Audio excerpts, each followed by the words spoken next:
Hello. Time for my self-congratulatory victory lap, I guess. I'm recording this a fair bit early into the month, actually, so if my facial situation is different than the last time you saw me, like if I was horribly disfigured the last time, this was probably the last time I recorded something before the incident. But August 31st, 2021 marks the 2-year anniversary of Regular Pat, the channel. For those of you who have been around for the bulk of those 2 years, you may notice that there is no 1-year anniversary special, and the reason for that was a mixture of laziness and also the fact that I would have been communicating with, if my numbers are correct, roughly 300 to 400 people. Needless to say, things are different than they were a year and especially 2 years ago. And something that I say a lot, whether it's when I get a new patron or if someone subscribes on Twitch or just at the end of these videos, something I like to say is I cannot even begin to express what this means to me. And I figured, aside from just talking about the journey in this video, because I figured the people who are gonna watch this are the ones who are strapped in, for the long haul. Instead of just keep saying that I can't possibly, I'm going to attempt to really explain what it all does mean to me. I guess to begin, because I had never really spoken about it on my own channel, I did do an episode of the Ansem Report podcast where I kind of discussed the origins of the channel and my YouTube endeavors. But I've always been somebody who liked doing YouTube videos. It was something that I jumped on back in 2008 when I was a dumb little kid with a slightly worse webcam in the 5th to 6th grade. That channel is long gone and defunct, but I would, do stuff from like skits to like blog type stuff to video game commentary. It was really just a terrifying mishmash. A medley, a potpourri, a real poo-poo platter, emphasis on the poo-poo of content that I was putting out. And the actual YouTube phase of it all kind of died around the time when I went to high school. But there's always been this underlying passion for video creation and video games and writing and comedy. I've always called those things the big four, and this has really shown itself to be a synthesis of all those four things for me. The channel itself, obviously, it found its origins in the summer of 2019, actually with a Pokemon video, and it really was just something that I wanted to show to my friends who were, familiar with that franchise. I didn't really expect to use it too much after that, but I had been, there was this idea that was rattling around in my head also about Kingdom Hearts 1 at that time as well, and I figured, well, I might as well put that there, and then just, I just kept going. Each time thinking, why are you doing this? This is a colossal waste of your time. Nobody could possibly care about any of it. And eventually, I was fortunate enough to find myself pleasantly surprised and have my thoughts on that completely blown open. The videos that came after those first two, after the Pokemon one and the 90 Facts About KH1, everything after that was kind of a response to my perception, and mind you, this is my own perception of the Kingdom Hearts community, especially when it came to people making content about the games, in whatever medium that may be. I found a lot of it to be, and not that it's gotten, 100% better, but a lot of it to be very toxic, very inflammatory, overall shallow. Not to say that I'm like, the fucking Edgar Allan Poe of YouTube Kingdom Hearts content, though I'm not really going to complain if anyone wants to assign that moniker to me.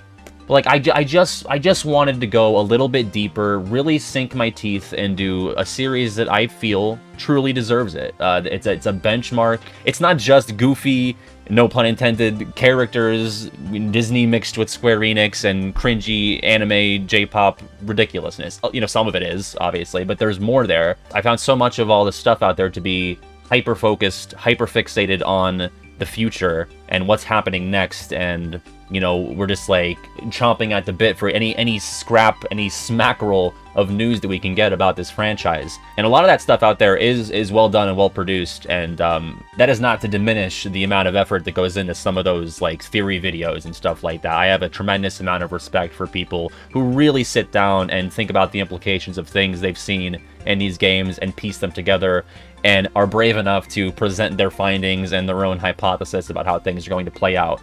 Most of them. Some of them, I think, kind of,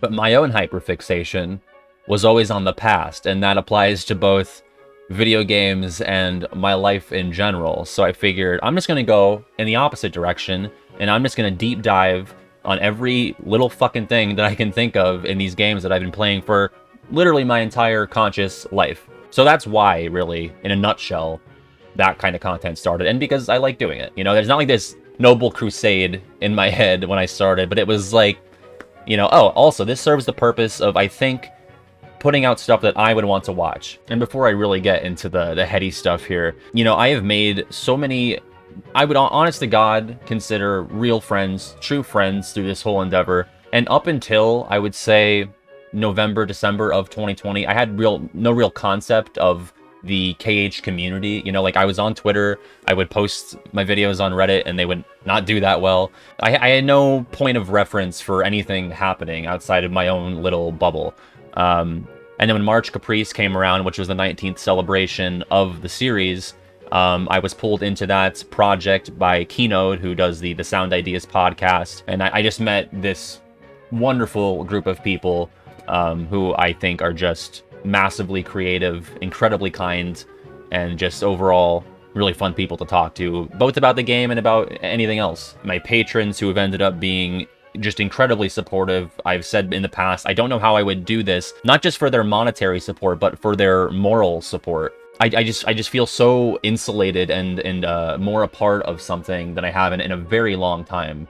So as for my attempt to explain just what it all means to me, this cliche that I throw out all the time. And it's a bit dull and dark, oh brother, this is a bit much, but I also think it's important to talk about stuff like this, instead of propping myself up as like this guy that does not experience strife or negativity. I think to work backwards, I would say, and I don't think I'm being hyperbolic here at all, that this past 6 months, 7-8 months or so, has been the happiest time in my life that I have memory of, I would say. And it's always weird for me to use certain words to describe my feelings prior to this bracket of time here, because I don't want to feel like I'm taking away from people who are probably going through it worse or had gone through it worse. But I feel like there was some degree of anxiety and depression at play there. A lot of it that went unacknowledged by me, unspoken about out loud. I would say going back to, you know, middle school even. I've always felt like a person who does not default to happy. At best, it was like content with this sense of longing, and at worst, it was just this catastrophizing, nervous wreck. And maybe it's weird to think about as a person who does stuff like this and will stream on Twitch and talk to, you know, a couple dozen of people on, you know, three times a week. But I guess a lot of it was very specific social situations or very self-involved anxiety, where if I'm not listening or reading something or watching something, if I'm ever forced to have a single thought, basically, I get very in my head, very self-reflective, to the point where it can become like this twisted sort of mirror, like Aqua in the Realm of Darkness in 0.2, to bring it back to weeb shit. I was doing freelance writing right after I graduated college in 2019, and then up through the early goings of the pandemic. But I would just walk around my room for half an hour and have to psych myself up to have the courage to make a, I don't know, 15-20 minute phone call to somebody who I was interviewing for a nonprofit story in a newspaper that nobody was going to read. I would almost get physically sick, just due to the concept of having to speak with this person one-on-one and ask them questions and have to write it down and make it presentable. It just made me just actually nauseous. Or going further back, like the concept of something like a pool party is just like the fucking craziest shit. Like, I would come up with excuses. I think I've probably been invited to, you know, anywhere from 10 to 20 pool parties throughout my childhood and teenagerdom, and like, I don't think I went to a single one, because just the concept of that social situation is unbearable to me. It's like walking into a firing squad. But then I would go up on stage in front of hundreds of people and tell jokes at talent shows and shit like that. And so, like, I always like, well, I can't really have any kind of issue with that, because look at me, I can do that, or I can do this. And maybe I am making a mountain out of a molehill. But I guess at the end of the day with me, it's like I have to be in control of how the interaction is proceeding, I guess. Like with Twitch or with a YouTube video, I get to script it, and I get to read whatever I want to read in the chat. I get to say whatever I want to say.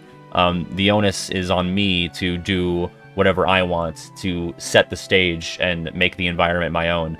And again, this was stuff that I would really try to bury down and not discuss and not make visible as much as I could, because you just grow up with this false notion that these things are inherently weaknesses, or that they are something that makes you lesser or unable to do stuff. And it was just getting really bad after I graduated college. I just felt so purposeless, you know, no direction. I had no idea what I wanted to do. I spent 4 years on this degree that basically meant jack shit to me, and it was a piece of paper that it's sitting between my dresser and a folding chair over there. It doesn't mean anything to me. You know, I was doing that freelancing, and then the pandemic hit, and I was like, what the fuck is going on? You know, in that time, in that window 2 years ago, I started making these YouTube videos mostly as a way to just get out of my own head and escape the realities of the world, and I think to go back to it, hyperfixate on something that brought me a lot of joy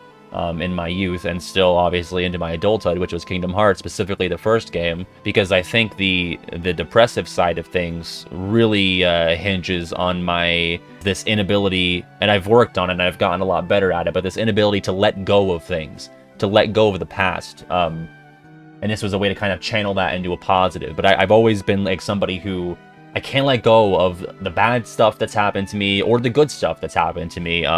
Thinking so deeply about either of them is not good for you. It's kind of, I always likened it to the sun. You could peek at the sun, it gives you warmth, it could, you know, give you those fuzzy feelings, but if you stare at it, it's gonna blind you, it's gonna damage you permanently, and you need to look away, cast your gaze somewhere else. So I found the videos, in the early goings even, to be cathartic and therapeutic in a way, and I was kind of partnering that with finally, you know, talking to a professional, eventually being on medication for a little bit. And so as I was making those videos in the late half of 2019, the early half of 2020, going into Christmas, which is when the channel really started to get some momentum there, I was not well.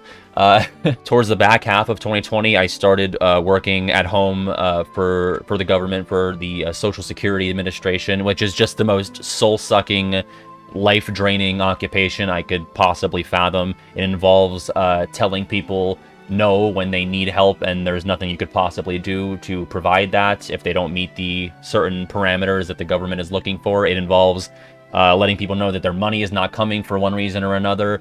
It was basically the worst thing I could have possibly done for my mental health, but I needed to make money somehow. So I was not doing great for a while there, but this was my outlet, and it was like my happy place, and it still is. You know, I was talking to somebody about these thoughts that I've been having for years, these feelings that I've been unable to properly make digestible for other human ears. I think I finally brought myself to be able to do that, until I eventually found that I was really starting to get whatever serotonin I needed from this. The more I did this, the more I felt like I was in my element with those big four things that I've always long cherished. The more I felt like I was finally like healing in a way. Obviously, that solution is not going to work for everybody. Not everybody can walk into something that makes them feel naturally more happy and content with their lives, and then throw out therapy or medication, and then bye-bye, all that stuff is gone. But it's now manageable in a way that it's never been, I would say. So to retroactively contextualize all those moments where I've said that I cannot possibly express my gratitude for this entire situation, and to preemptively contextualize it for all the times I will inevitably say it again, there you go. I have never felt this in my element and sure of myself ever. Not even once, you know? And if it all comes crashing down in a month or in a year or in 5 years, I will be able to say that I tried. I had a great run at it. If I get hit by a gummy block tomorrow and it lands on my head, crushing me, I'll know that I feel like I really had something going there. And it is all thanks to the people who have been sticking around, showing their support, their love in any way that they're able to do that. Because I think ultimately, something that always felt valuable to me was just being heard in any capacity. So it's not even the fact that people are like 99.9% of the time being positive and complimentary and supportive. It's just the fact that I'm being heard on any, you know, scale whatsoever. And maybe that's a dangerous thing to find value in, and maybe there's a bunch of other fucked up shit that I've got to contend with up here. But that's what's working for me right now, and I found it to just be a blast, and I look forward to working on this stuff every day, whether it's streaming or scripting or editing or whatever. That was a lot. Hopefully I've trimmed it down to be something at least somewhat manageable. If you told myself, you know, 2 years ago, if you told myself on this anniversary 2 years ago that I would be doing this as a full-time effort, I'd say, really? Are you sure about that? I still think about that sometimes. Like, is this really the responsible route to take? Probably not, but it's the most fun, and I feel like we've only got, like, what, fucking 20 years left on the planet anyway, so I might as well enjoy it, you know, and do what I want to do, and just make enough to sustain myself. I'm not trying to have fucking YouTube caviar parties, which is not feasible for this kind of content, but I don't know, I'm starting to get rambly. That's my modus operandi for all of this. TLDW, thank you. Thank you so much. I'll leave you with that. I hope you have a great day, and I'll see you in the next video where I'm not just fucking giving myself a round of applause and that kind of stuff. Okay, bye-bye.